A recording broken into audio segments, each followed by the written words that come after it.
بسم الله الرحمن الرحيم.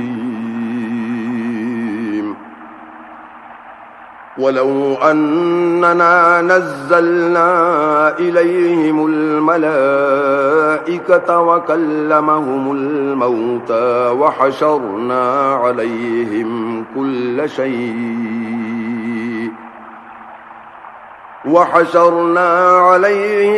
كل شيء قبلا ما كانوا ليؤمنوا إلا أن يشاء الله ولكن أكثرهم يجهلون.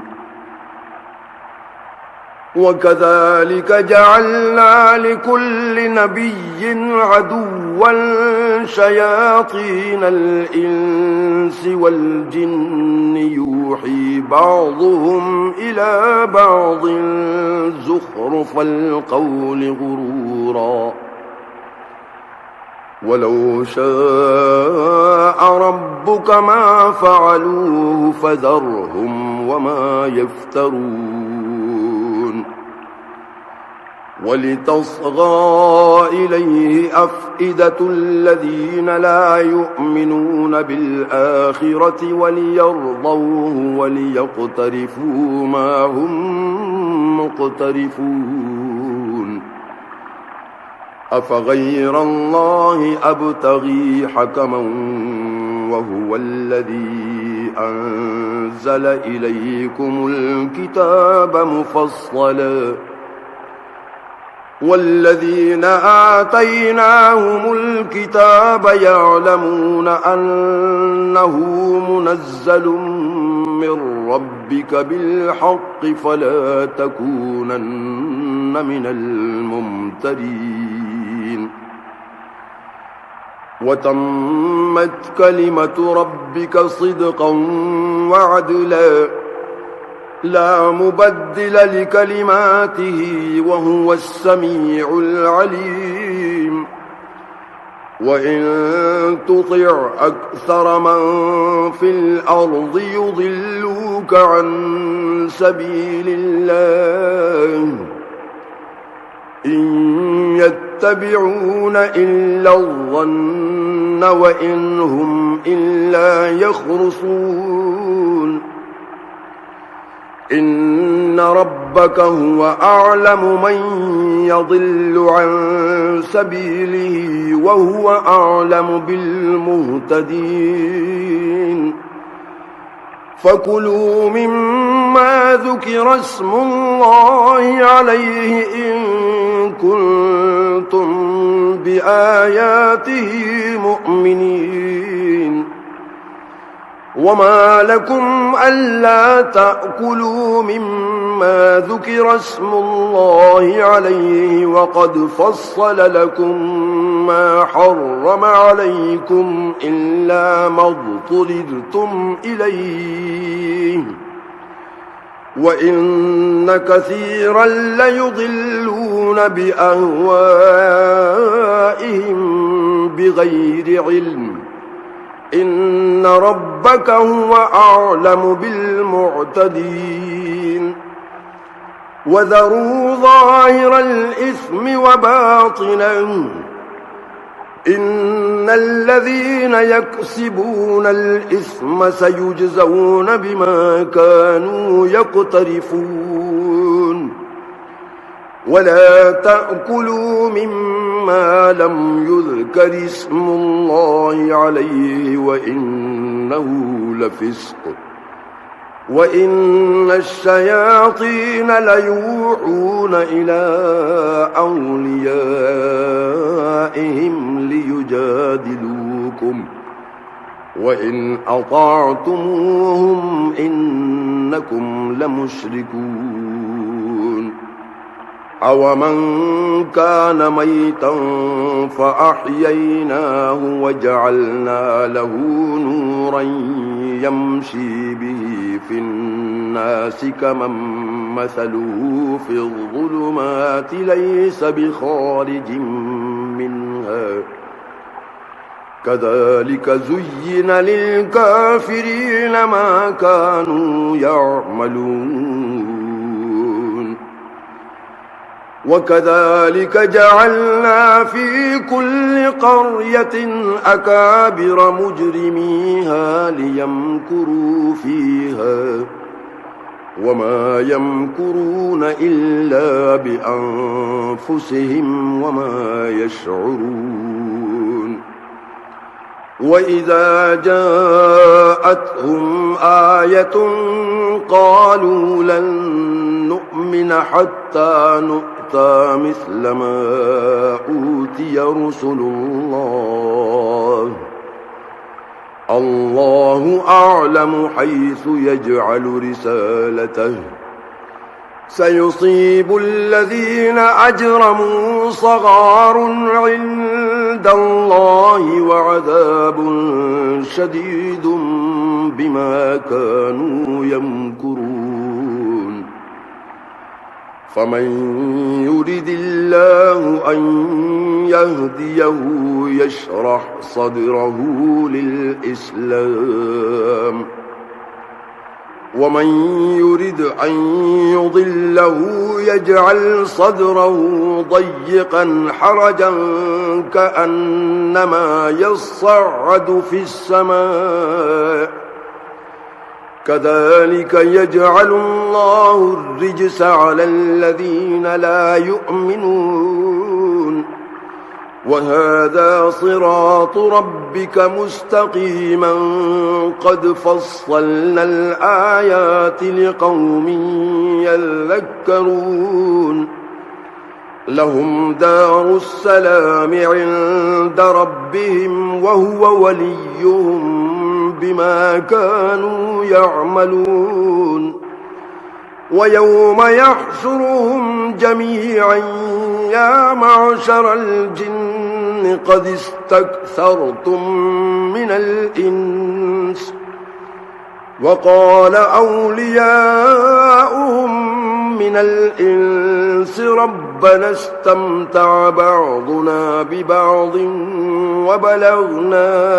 أجلنا الذي أجلت لنا قال النار مثواكم خالدين فيها إلا ما شاء الله إن ربك حكيم عليم وكذلك نولي بعض الظالمين بعضا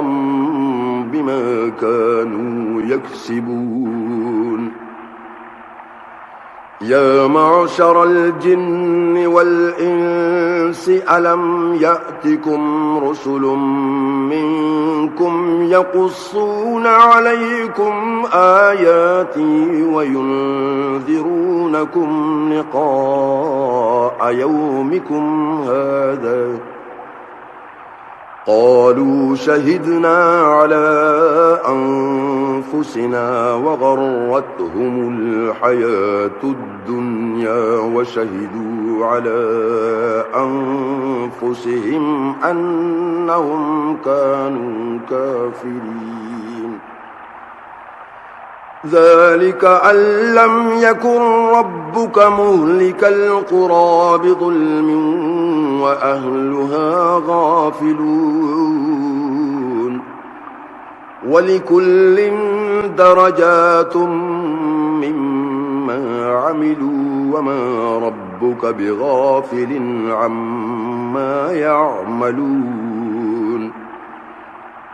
وربك الغني ذو الرحمة إن يشأ يذهبكم ويستخلف من بعضكم ما يشاء كما أنشأكم من ذرية قوم آخرين إنما توعدون لآت وما أنتم بمعجزين قل يا قوم اعملوا على مكانتكم إني عامل فسوف تعلمون من تكون له عاقبة الدار إنه لا يفلح الظالمون وجعلوا لله مما ذرأ من الحرث والأنعام نصيبا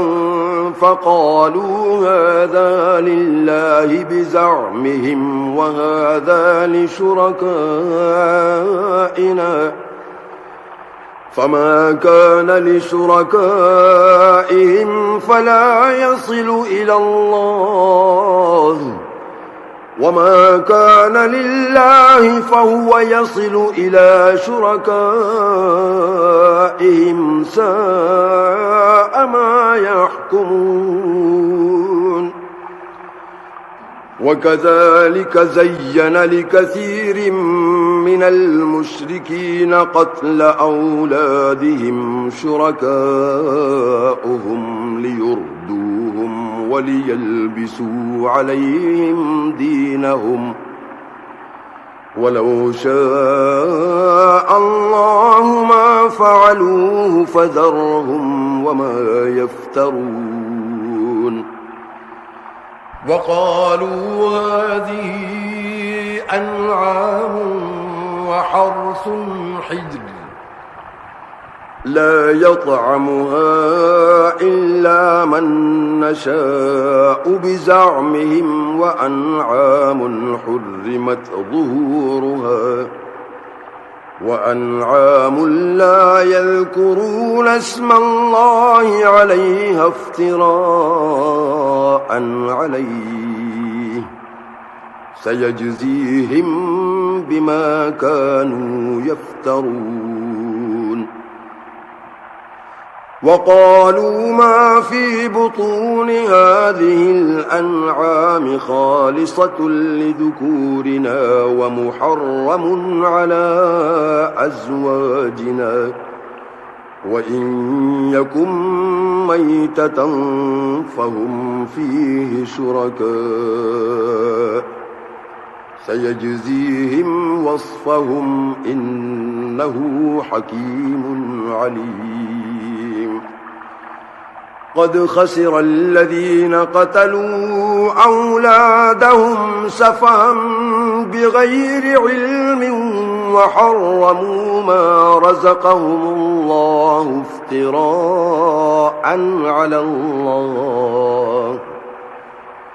قد ضلوا وما كانوا مهتدين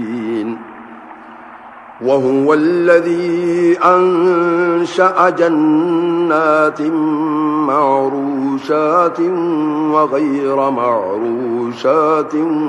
والنخل والزرع مختلفا أكله والزيتون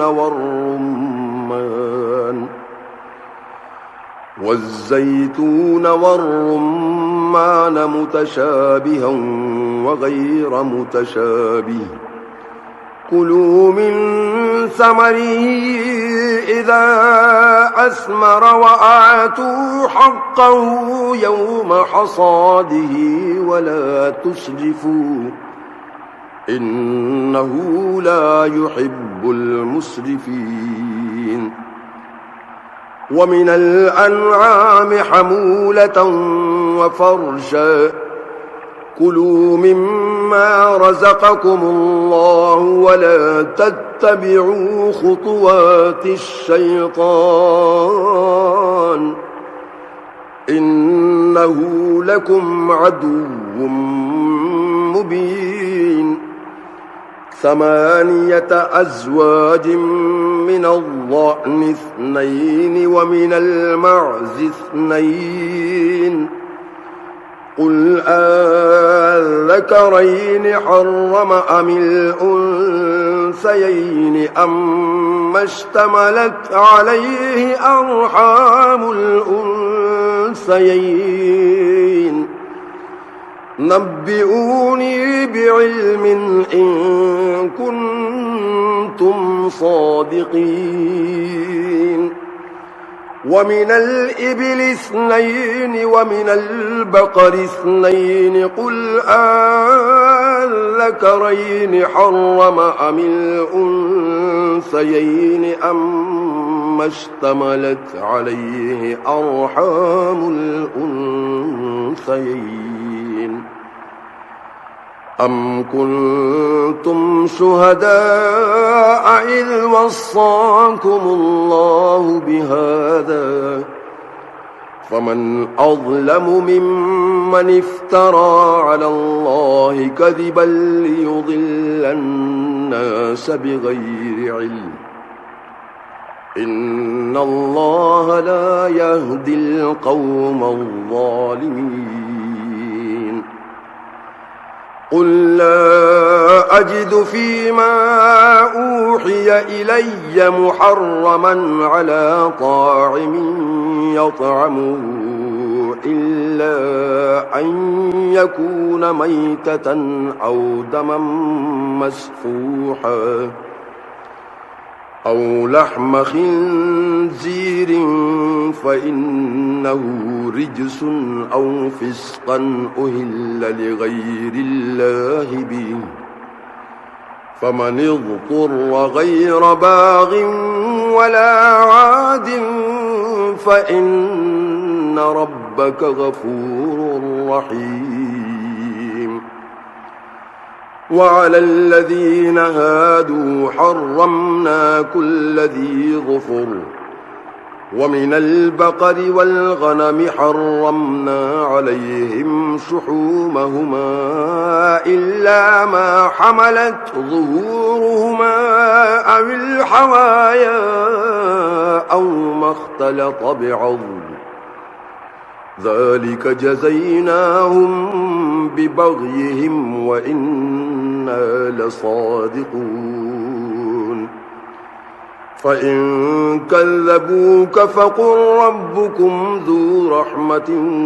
واسعة ولا يرد بأسه عن القوم المجرمين سيقول الذين أشركوا لو شاء الله ما أشركنا ولا آباؤنا ولا حرمنا من شيء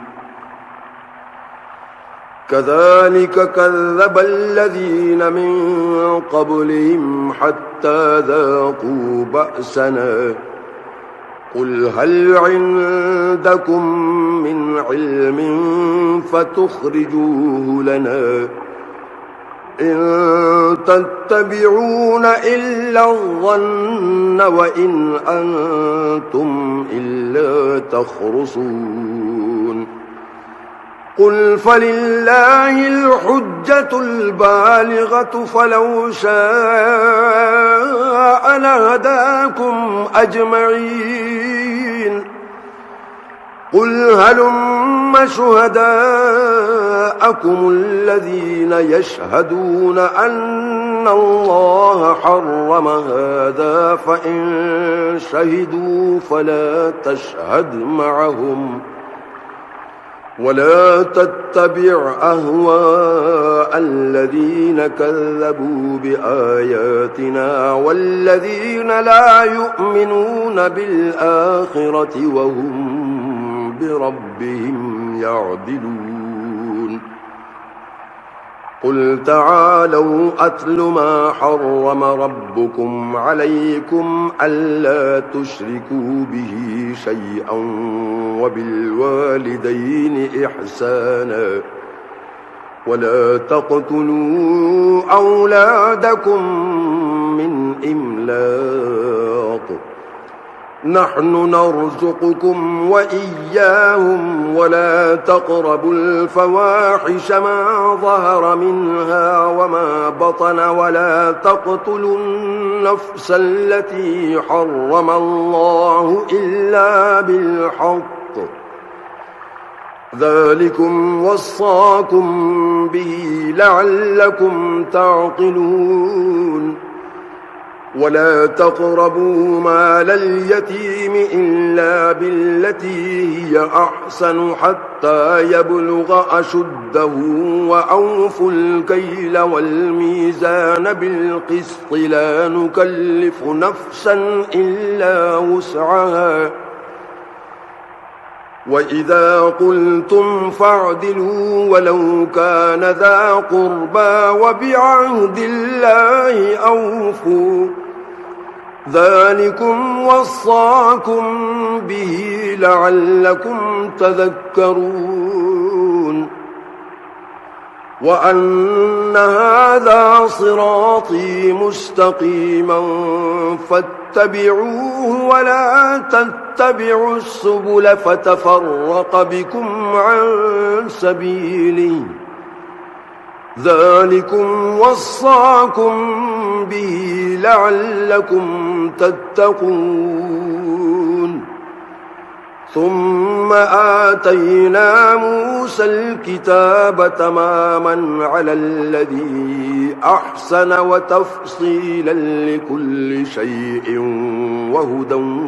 ورحمة لعلهم بلقاء ربهم يؤمنون وهذا كتاب أنزلناه مبارك فاتبعوه واتقوا لعلكم ترحمون أن تقولوا إنما أنزل الكتاب على طائفتين من قبلنا وإن كنا عن دراستهم لغافلين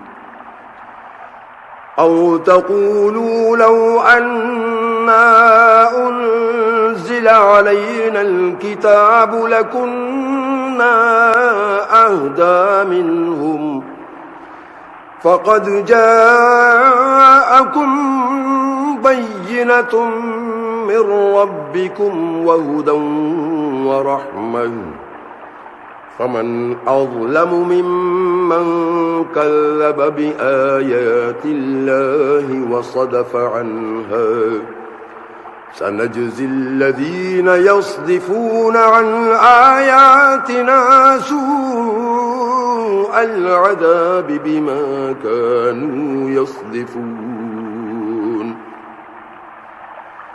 هل ينظرون إلا أن تأتيهم الملائكة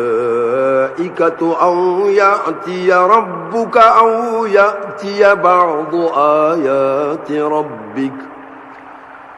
يوم يأتي بعض آيات ربك لا ينفع نفسا إيمانها لم تكن آمنت من قبل أو كسبت في إيمانها خيرا قل انتظروا إنا منتظرون إن الذين فرقوا دينهم وكانوا شيعا لست منهم في شيء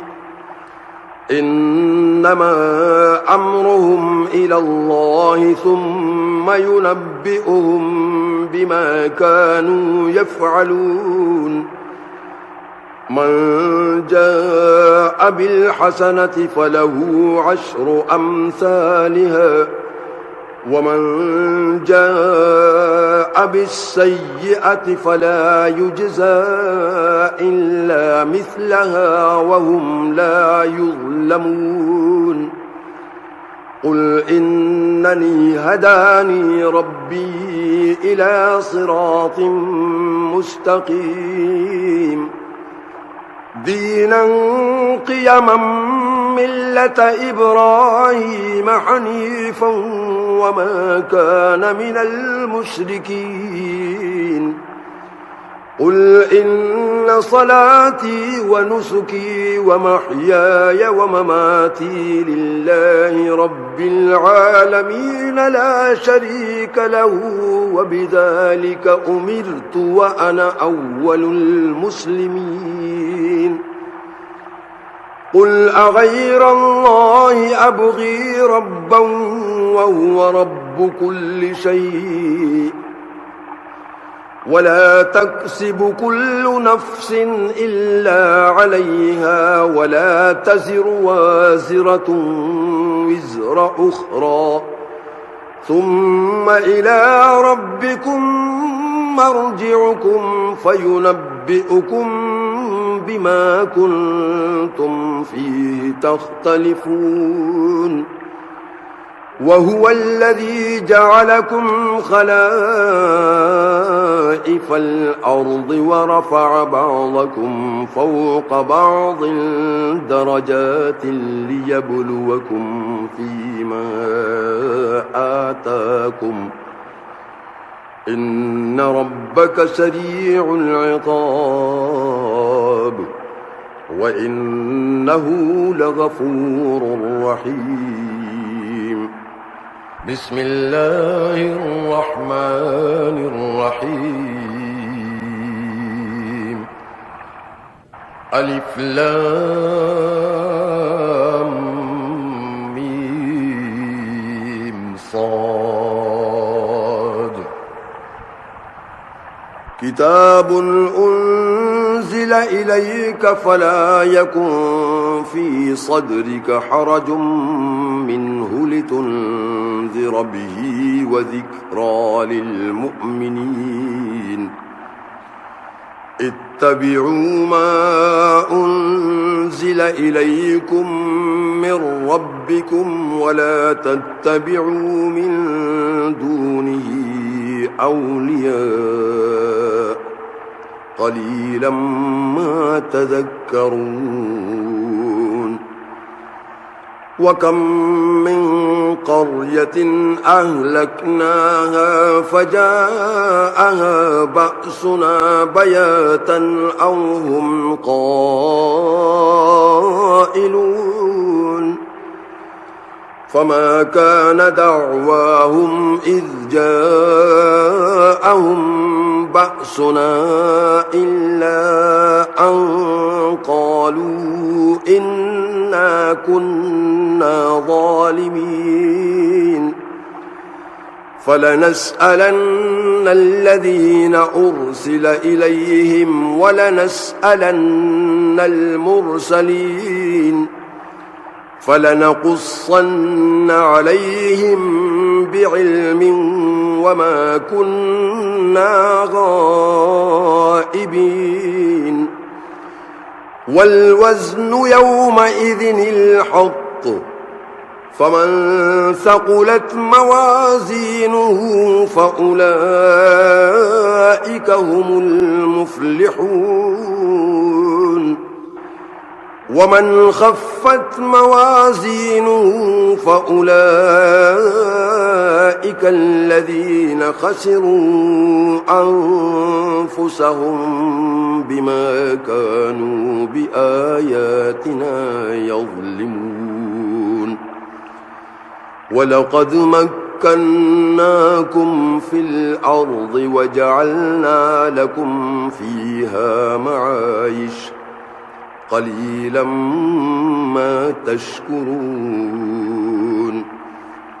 ولقد خلقناكم ثم صورناكم ثم قلنا للملائكة اسجدوا لآدم فسجدوا إلا إبليس لم يكن من الساجدين قال ما منعك ألا تسجد إذ أمرتك قال أنا خير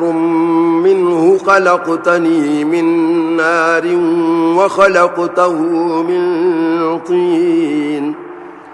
قال فاهبط منها فما يكون لك أن تتكبر فيها فاخرج إنك من الصاغرين قال أنظرني إلى يوم يبعثون قال إنك من المنظرين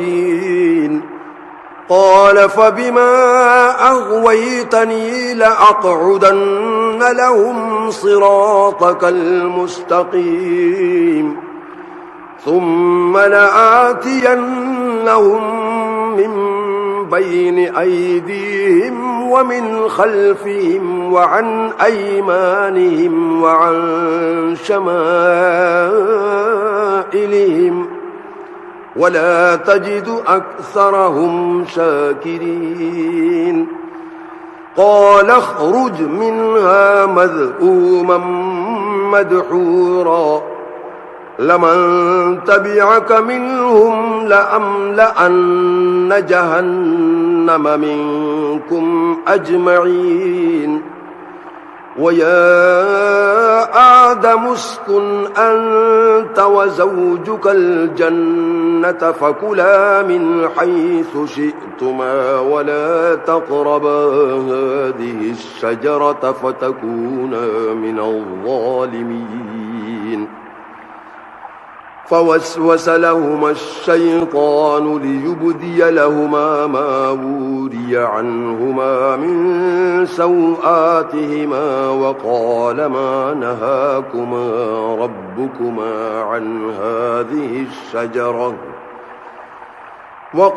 ما نهاكما ربكما عن هذه الشجرة إلا أن تكونا ملكين أو تكونا من الخالدين وقاسمهما إني لكما لمن الناصحين فدلاهما بغرور فلما ذاقا الشجرة بدت لهما سوآتهما وطفقا يخصفان عليهما من ورق الجنة وناداهما ربهما ألم أنهكما عن تلكما الشجرة وأقل لكما إن الشيطان لكما عدو مبين قالا ربنا ظلمنا أنفسنا وإن لم تغفر لنا وترحمنا لنكونن من الخاسرين قال اهبطوا بعضكم لبعض عدو ولكم في الأرض مستقر ومتاع إلى حين قال فيها تحيون وفيها تموتون ومنها تخرجون يا بني آدم قد أنزلنا عليكم لباسا يواري سوآتكم وريشا ولباس التقوى ذلك خير ذلك من آيات الله لعلهم يذكرون يا بني آدم لا يفتننكم الشيطان كما أخرج أبويكم من الجنة ينزع عنهما لباسهما ليريهما سوآتهما إنه يراكم هو وقبيله من حيث لا ترونهم إنا جعلنا الشياطين أولياء للذين لا يؤمنون وإذا فعلوا فاحشة قالوا وجدنا عليها آباءنا والله أمرنا بها قل إن الله لا يأمر بالفحشاء أتقولون على الله ما لا تعلمون قل أمر ربي بالقسط وأقيموا وجوهكم عند كل مسجد وادعوه مخلصين له الدين كما بدأكم تعودون فريقا هدى وفريقا حق عليهم الضلالة إنهم اتخذوا الشياطين أولياء من دون الله ويحسبون أنهم مهتدون يا بني آدم خذوا زينتكم عند كل مسجد وكلوا واشربوا ولا تسرفوا إنه لا يحب المسرفين قل من حرم زينة الله التي أخرج لعباده والطيبات من الرزق قل هي للذين آمنوا في الحياة الدنيا خالصة يوم القيامة كذلك نفصل الآيات لقوم يعلمون قل إنما حرم ربي الفواحش ما ظهر منها وما بطن والإثم والبغي بغير الحق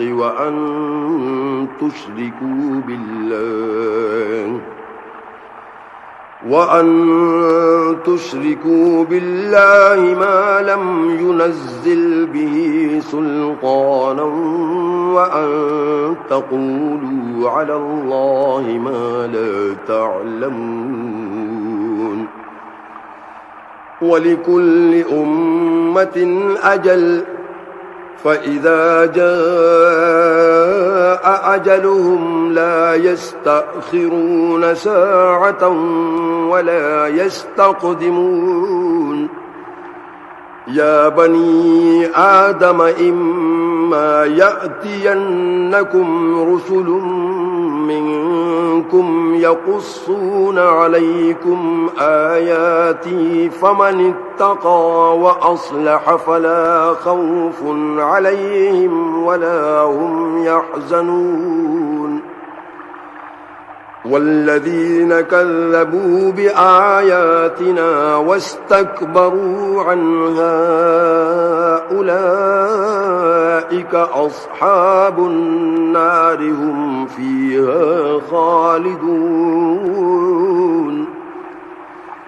فمن أظلم ممن افترى على الله كذبا أو كذب بآياته أولئك ينالهم نصيبهم من الكتاب حتى إذا جاءتهم رسلنا يتوفونهم قالوا أين ما كنتم تدعون من دون الله قالوا ضلوا عنا وشهدوا على أنفسهم أنهم كانوا كافرين قال ادخلوا في قد خلت من قبلكم من الجن والإنس في النار كلما دخلت أمة لعنت أختها حتى إذا اداركوا فيها جميعا قالت أخراهم لأولاهم ربنا هؤلاء أضلونا فآتهم عذابا ضعفا من النار قال لكل ضعف ولكن لا تعلمون وقالت أولاهم لأخراهم فما كان لكم علينا من فضل فذوقوا العذاب بما كنتم تكسبون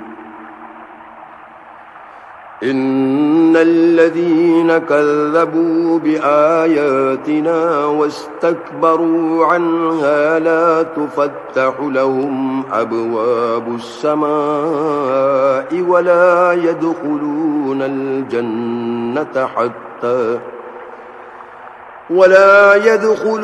الجنة حتى يلج الجمل في سم الخياط وكذلك نجزي المجرمين لهم من جهنم مهاد ومن فوقهم غواش وكذلك نجزي الظالمين والذين آمنوا وعملوا الصالحات لا نكلف نفسا إلا وسعها أولئك أصحاب الجنة هم فيها خالدون ونزعنا ما في صدورهم من غل تجري من تحتهم الأنهار وقالوا الحمد لله الذي هدانا لهذا وما كنا لنهتدي لولا أن هدانا الله لقد جاءت رسل ربنا بالحق ونودوا أن تلكم الجنة أورثتموها بما كنتم تعملون ونادى أصحاب الجنة أصحاب النار أن قد وجدنا ما وعدنا ربنا حقا فهل وجدتم ما وعد ربكم حقا قالوا نعم فأذن مؤذن بينهم اللعنة الله على الظالمين الذين يصدون عن سبيل الله ويبغونها عوجا وهم بالآخرة كافرون وبينهما حجاب وعلى الأعراف رجال يعرفون كلا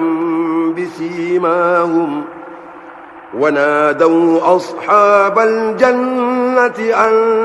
سلام عليكم لم يدخلوها وهم يطمعون وإذا صرفت أبصارهم تلقاء أصحاب النار قالوا ربنا لا تجعلنا مع القوم الظالمين ونادى أصحاب الأعراف رجالا يعرفونهم بسيماهم قالوا ما أغنى عنكم جمعكم وما كنتم تستكبرون أهؤلاء الذين أقسمتم أنتم لا ينالهم الله برحمة ادخلوا الجنة لا خوف عليكم ولا أنتم تحزنون ونادى أصحاب النار أصحاب الجنة أن أفيضوا علينا من الماء أو مما رزقكم الله قالوا إن الله حرمهما على الكافرين الذين اتخذوا دينهم لهوا ولعبا وغرتهم الحياة الدنيا فاليوم ننساهم كما نسوا لقاء يومهم هذا وما كانوا بآياتنا يجحدون ولقد جئناهم بكتاب فصلناه على علم هدى ورحمة لقوم يؤمنون هل ينظرون إلا تأويله يوم يأتي تأويله يقول الذين نسوه من قبل قد جاءت رسل ربنا بالحق فهل لنا من شفعاء فيشفعوا لنا أو نرد فنعمل غير الذي كنا نعمل قد خسروا أنفسهم وضل عنهم ما كانوا يفترون إن ربكم الله الذي خلق السماوات والأرض في 6 أيام ثم استوى على العرش يغشي الليل النهار يطلبه حثيثا والشمس والقمر والنجوم مسخرات بأمره ألا له الخلق والأمر تبارك الله رب العالمين ادعوا ربكم تضرعا وخفية إنه لا يحب المعتدين ولا تفسدوا في الأرض بعد إصلاحها وادعوه خوفا وطمعا إن رحمة الله قريب من المحسنين وهو الذي يرسل الرياح بشرا بين يدي رحمته حتى إذا أقلت سحابا ثقالا سقناه لبلد ميت فأنزلنا به الماء فأخرجنا به من كل الثمرات كذلك نخرج الموتى لعلكم تذكرون والبلد الطيب يخرج نباته بإذن ربه والذي خبث لا يخرج إلا نكدا كذلك نصرف الآيات لقوم يشكرون لقد أرسلنا نوحا إلى قومه فقال يا قوم اعبدوا الله ما لكم من إله غيره إني أخاف عليكم عذاب يوم عظيم قال الملأ من قومه إن إنا لنراك في ضلال مبين قال يا قوم ليس بي ضلالة ولكني رسول من رب العالمين أبلغكم رسالات ربي وأنصح لكم وأعلم من الله ما لا تعلمون أوعجبتم أن جاءكم ذكر من ربكم على رجل منكم لينذركم ولتتقوا ولعلكم ترحمون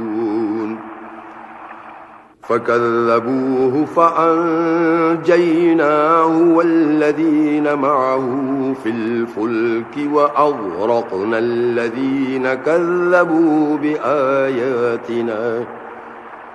إنهم كانوا قوما عمين وإلى عاد أخاهم هودا قال يا قوم اعبدوا الله ما لكم من إله غيره أفلا تتقون قال الملأ الذين كفروا من قومه إنا لنراك في سفاهة وإنا لنظنك من الكاذبين قال يا قوم ليس بي سفاهة ولكني رسول من رب العالمين أبلغكم رسالات ربي وأنا لكم ناصح أمين أوعجبتم أن جاءكم ذكر من ربكم على رجل منكم لينذركم واذكروا إذ جعلكم خلفاء من بعد قوم نوح وزادكم في الخلق بسطة فاذكروا آلاء الله لعلكم تفلحون قالوا أجئتنا لنعبد الله وحده ونذر ما كان يعبد آباؤنا فأتنا بما تعدنا إن كنت من الصادقين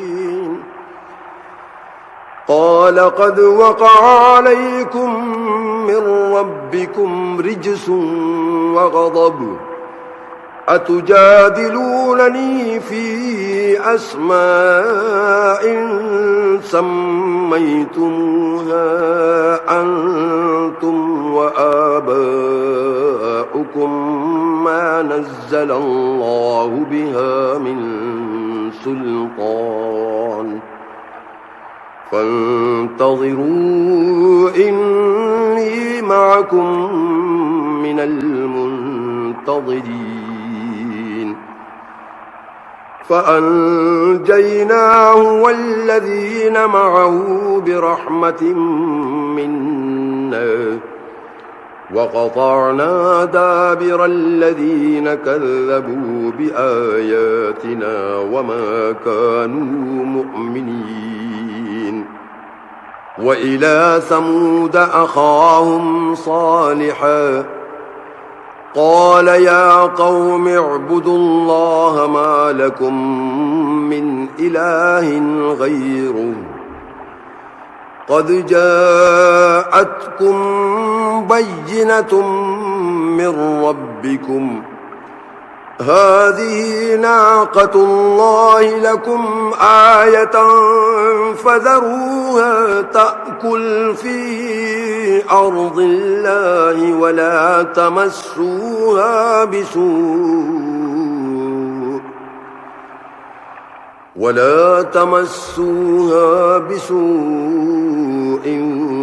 فيأخذكم عذاب أليم واذكروا إذ جعلكم خلفاء من بعد عاد وبوأكم في الأرض تتخذون من سهولها قصورا وتنحتون الجبال بيوتا فاذكروا آلاء الله ولا تعثوا في الأرض مفسدين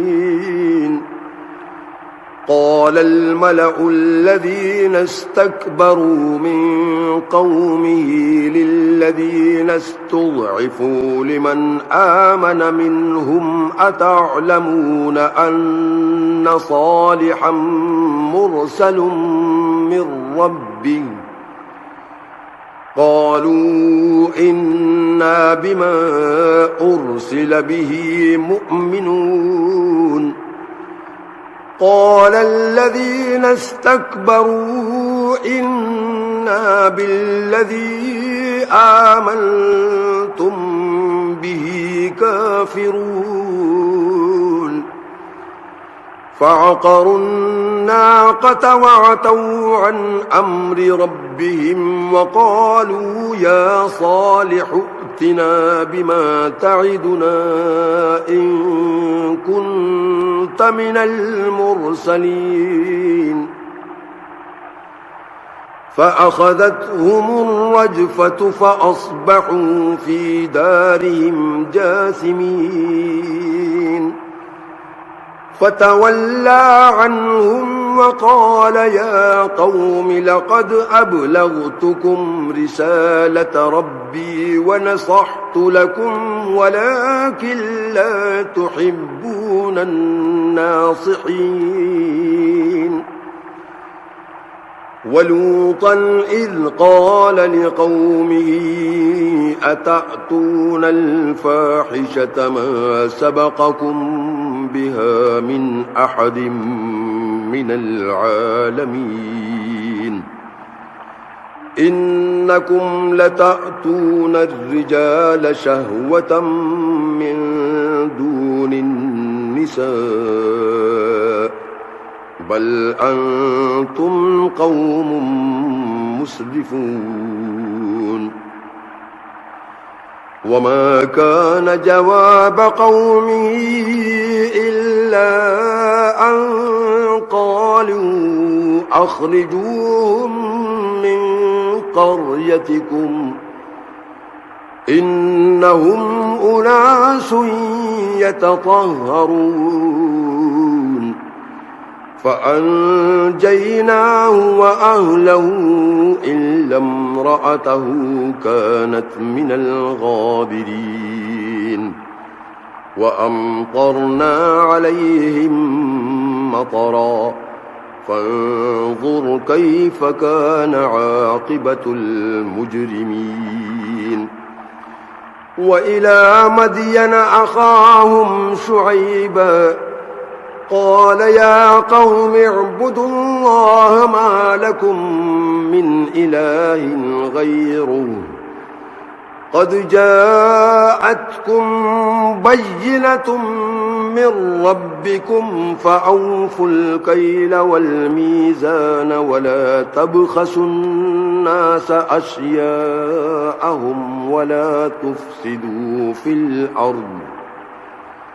ولا تفسدوا في الأرض بعد إصلاحها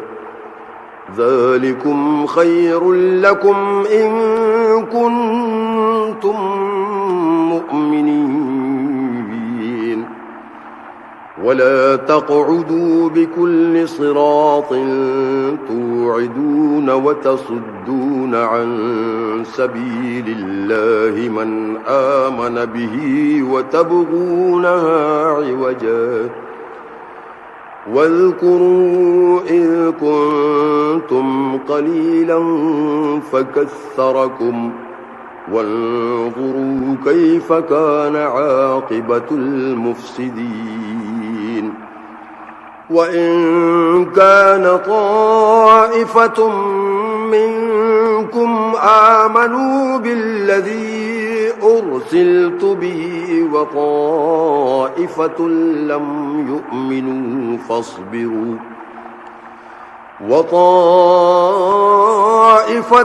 لم يؤمنوا فاصبروا حتى يحكم الله بيننا وهو خير الحاكمين.